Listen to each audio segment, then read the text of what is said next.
Hey guys, it's Bree from C.O.R.E Grow Strong. Right now we're going to go over what to expect from the reformer when you come to your first group Pilates class. So first off, this is called an Allegro 2 reformer. Very special, very new to the market with the Pilates community because there are some unique features that we'll go over today.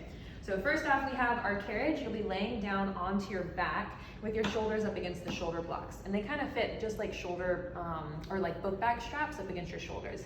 This is one of the cool things. The shoulder blocks come completely off and you have an even wider or longer surface for us to lay down onto. Okay. Next up, we have our straps, which when pulled off of the silver pegs right here, you'll notice that you have two different lengths of straps. Typically, your short loops are used for your hands, and most of the time your long loops will be used for your feet. Depending on your instructor, your Pilates teacher, they may cue you through the different kinds of lengths in the straps. Next up, we have the headrest here. We have a little nub that kind of brings it up into a lifted surface or even higher lower, depending on what feels best for your neck, for your head. So when people say that Pilates is for everybody, we literally mean it's for everybody. Place that down.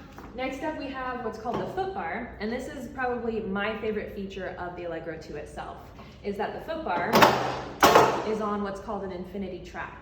So it slides all the way up towards the risers. You can do things like pull-ups, you can do things like more intense abs where you're pulling yourself through the bar. It's endless number of exercises that we can come up with for here at C.O.R.E. Then finally,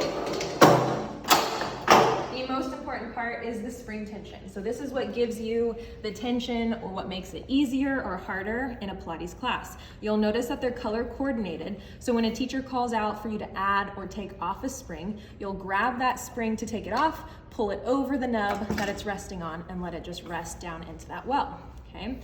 In Pilates, when we talk about the tension getting a little bit harder the more that you press out. So the further you press out, the heavier that spring tension gets. The closer you come back home, the easier it becomes. So what this does is it challenges your proprioception, your balance, your core, your spine position. A lot of feedback comes from these springs. And again, that's the difference with Pilates. Finally, we have our platform and our safety strap here with a removable pad for when we're balancing and doing lunges as we're pushing the carriage out and in. I hope that all of this made sense and that you come and join us in a group class here at C.O.R.E. Again, my name is Bree and I hope to see you soon.